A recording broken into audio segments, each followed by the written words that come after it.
نحمده ونصلي على رسوله الكريم اما بعد فاعوذ باللہ من الشیطان الرجیم بسم اللہ الرحمن الرحیم۔ بیماری جسمانی بھی ہو سکتی ہے، روحانی بھی ہو سکتی ہے، نفسیاتی بھی ہو سکتی ہے، قلبی ہو سکتی ہے، ذہنی ہو سکتی ہے، اخلاقی ہو سکتی ہے، یعنی بیماری کئی قسم کی ہوتی۔ تو یہ بات دل میں بٹھا لیں کہ اللہ کے علاوہ کوئی اور بیماری کو دور نہیں کر سکتا، کہ شفا صرف اللہ کے ہاتھ میں ہے۔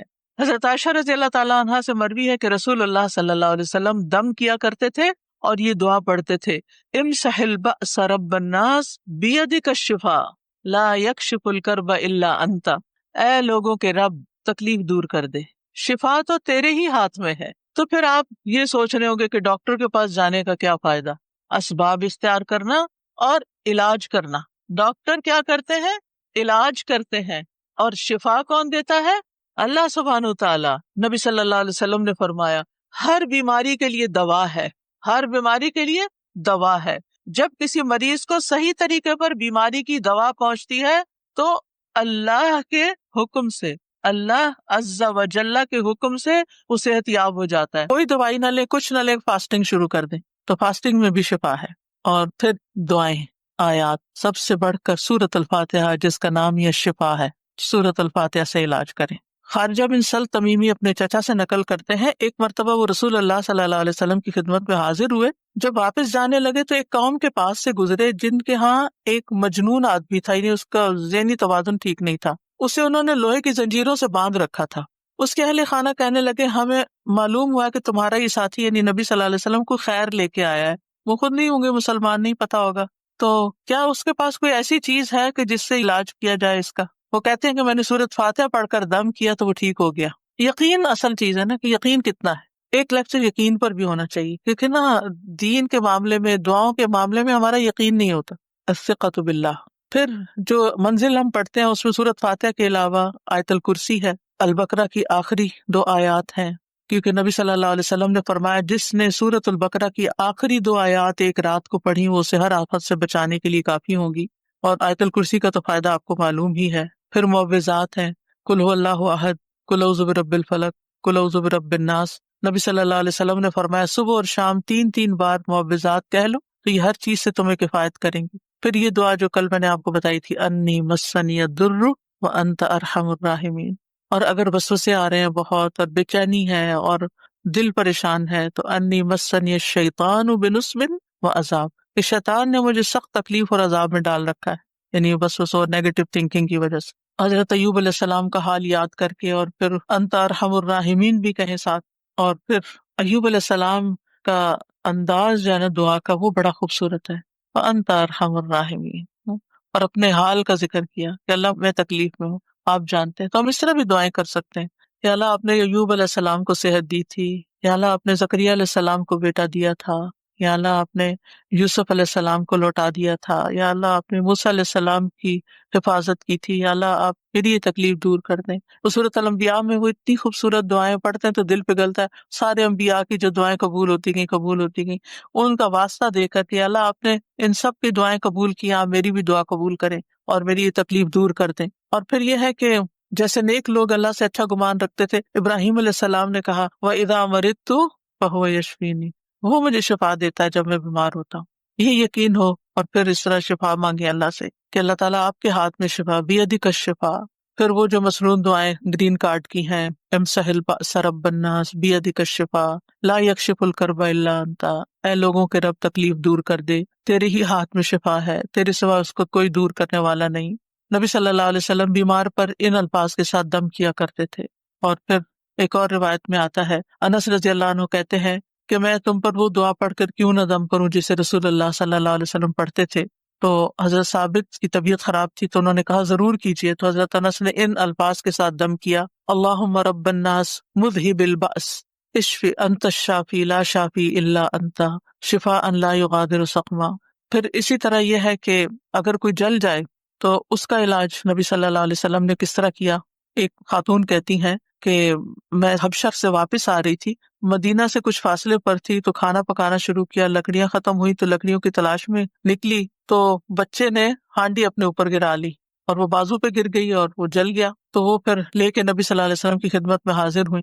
کہا اللہ کے رسول صلی اللہ علیہ وسلم میرے ماں باپ آپ پہ قربان، یہ محمد بن حاتم ہیں اور ان کے ساتھ یہ ہوا ہے. تو آپ نے اپنا لعاب دہن ڈالا اور سر پہ ہاتھ پھیرا اور برکت کی دعا کی، اور اس جلی ہوئی جگہ پر لعاب دہن ڈالتے جاتے تھے اور ساتھ یہ دعا پڑھتے تھے اذهب البأس رب الناس واشف انت الشافی لا شفاء الا شفاؤک اشف شفاء لا یغادر سقما. اب پچھلے دنوں ایک پوسٹ آپ نے بھی شاید دیکھی ہو جس میں وہ کوئی حکیم یا طبیب ایسی ریکمینڈ کرتا ہے کہ اگر کوئی شخص صبح کے وقت اپنا پہلا لعاب اپنی آنکھوں کے اندر لگاتا ہے تو اس کی آنکھوں کی بینائی تیز ہو جاتی ہے اور بیماریاں دور ہوتے ہیں. بہرحال لعاب کے اندر بھی اللہ نے شفا رکھی ہے. اور پھر اسی طرح خود کو تکلیف ہو، اور یہ تو میں نے بہت دفعہ آزمایا ہے کہ درد کی جگہ پر ہاتھ رکھ کے انسان 3 دفعہ بسم اللہ پڑھے اور 7 دفعہ اعوذ بعزت اللہ و قدرتی من شر ما اجد و احاذر. بہت ہی خوبصورت دعا ہے اور بہت جلد تکلیف دور ہوتی ہے. خاص طور پہ اگر گھٹنوں وغیرہ میں تکلیف ہے تو آپ ان کو کلونجی کے آئل سے رب بھی کرتے جائیں اور یہ دعا پڑھتے جائیں تو انشاءاللہ ٹھیک ہو جائیں گے. پھر اسی طرح اگر کہیں پھوڑا پھنسی ہے چھوٹا موٹا تو اس پر نبی صلی اللہ علیہ وسلم یہ دعا پڑھتے تھے بسم اللہ تربت اردنا بریقت عبادنا لیشفا بھی سقیمنا باذن ربنا. اللہ کے نام کے ساتھ ہماری زمین کی مٹی، یعنی جس زمین پہ انسان رہتا ہے وہیں کی مٹی لے سکتا ہے اگر مدینہ کی مٹی نہ ہو، ہمارے رب کے حکم سے ہم میں سے بعض کے لعاب کے ساتھ ہمارے بیمار کو شفا دی جائے.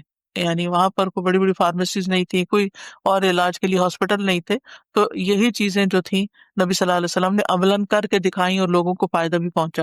تو نبی صلی اللہ علیہ وسلم کسی کے جسم پر کوئی پھوڑا، کوئی زخم، کوئی تکلیف ہوتی تو لعاب کے ساتھ مٹی لگا کے اس جگہ پر لگا دیتے تھے. اور راکھ کا لگانا جو ہے، آپ صلی اللہ علیہ وسلم کو جب جنگ احد میں آپ کو تکلیف پہنچی تھی تو حضرت فاطمہ نے چٹائی جلا کے اس کی راکھ جو تھی وہ وہاں لگا کے تو پٹی کی تھی، تو اس میں بھی اللہ تعالیٰ نے شفا رکھی ہے.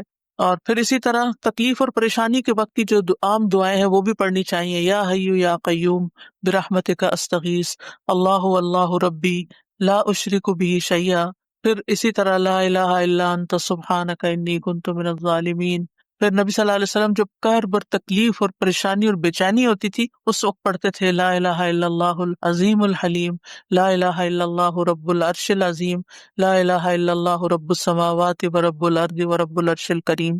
یعنی عرش سب سے بڑی چیز ہے نا مخلوقات میں سے، تو اس کے رب کا واسطہ دے کر پھر دعا کرتے تھے.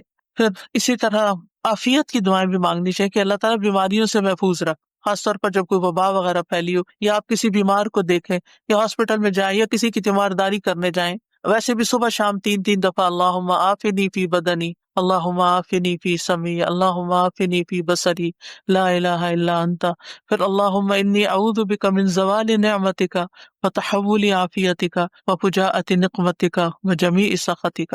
اے اللہ بے شک میں تیری پناہ لیتا ہوں اس بات سے کہ تیری دی ہوئی کوئی نعمت مجھ سے چھن جائے اور تیری دی ہوئی عافیت پلٹ جائے اور کوئی ناگہانی عذاب آ جائے، اور میں تیری تمام ناراضگیوں سے تیری پناہ لیتا ہوں. اور پھر اللہم انی اعوذ بک من جہد البلاء ودرک الشقاء وسوء القضاء وشماتۃ الاعداء. اے اللہ بے شک میں تیری پناہ مانگتا ہوں سخت مصیبت، بدبختی لاحق ہونے، بری تقدیر اور دشمنوں کے خوش ہونے سے.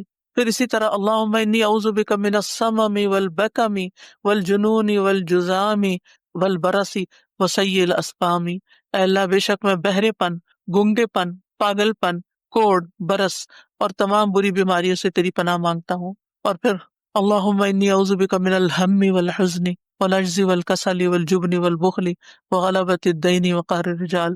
اخلاقی بیماریوں سے، روحانی بیماریوں سے نجات. اے اللہ میں تیری پناہ مانگتا ہوں دکھ، غم، عاجزی، سستی، بخل، بزدلی، قرضداری کے بوجھ اور لوگوں کے اپنے اوپر غلبے سے.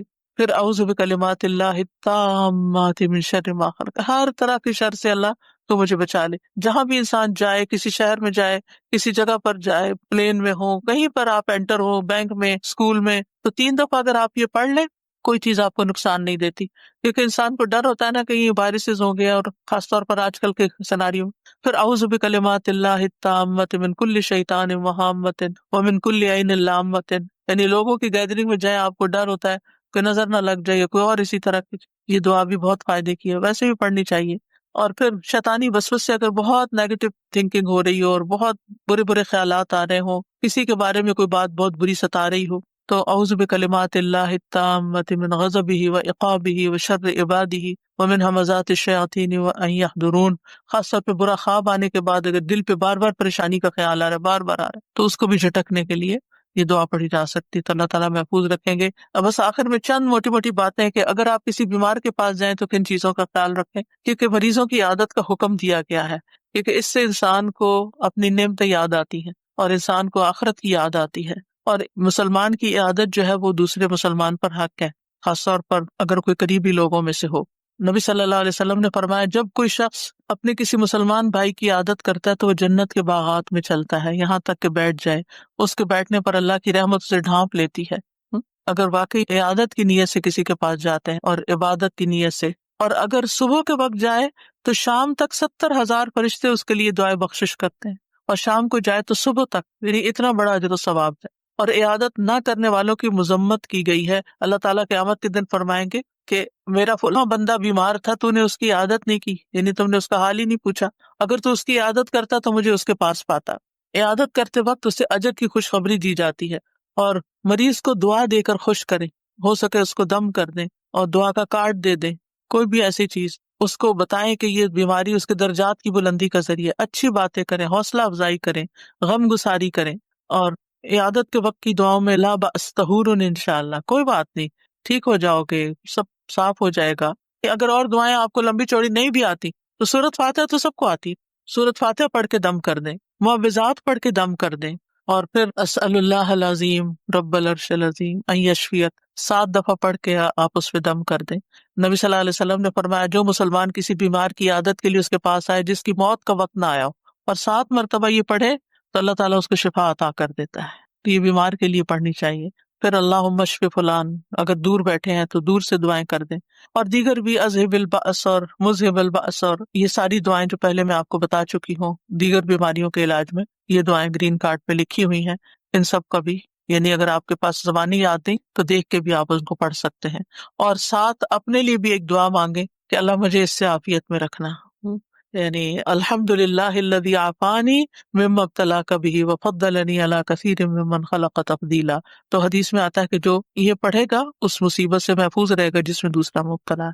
تو اللہ تعالیٰ ہمیں بیماریوں میں اور ساری تکلیفوں میں درست رویہ اختیار کرنے کی توفیق دے، اور سنت کے مطابق علاج بھی اور بہیو کرنے کی توفیق دے جس سے اللہ تعالیٰ راضی ہو جائے. ایک باری امتحان ہے، اس امتحان کو پاس کرنا ضروری ہے، اور پاس کرنے پر بہت بڑے درجات ہیں، اور اگر انسان اس پر ناکام ہو جاتا ہے تو دنیا میں بھی تکلیف اور آخرت کی بھی تکلیف. بنی اسرائیل کے 3 لوگوں کو ایک فرشتے نے اللہ کے حکم سے تندرست کر دیا تھا. نبی صلی اللہ علیہ وسلم نے بنی اسرائیل کے 3 لوگوں کا ایک واقعہ بیان کیا. تینوں کو بیماری تھی، تینوں کو اللہ نے شفا یاب کیا.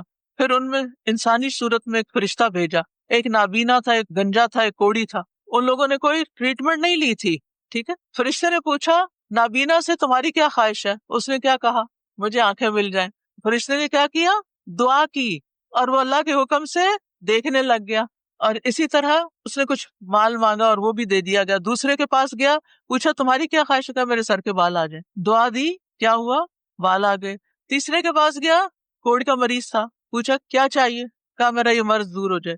دعا کی، اللہ نے اس کو بھی شفا دی. یہ واقعات کیا بتاتے ہیں کہ دعائیں مؤثر ہیں، دعائیں یقین کے ساتھ کریں، دعا سے انشاءاللہ شفا ہوگی. وآخر دعوانا ان الحمد للہ رب العالمین. سبحانک اللہم وبحمدک، اشہد ان لا الہ الا انت، استغفرک واتوب الیک. السلام علیکم ورحمۃ اللہ وبرکاتہ.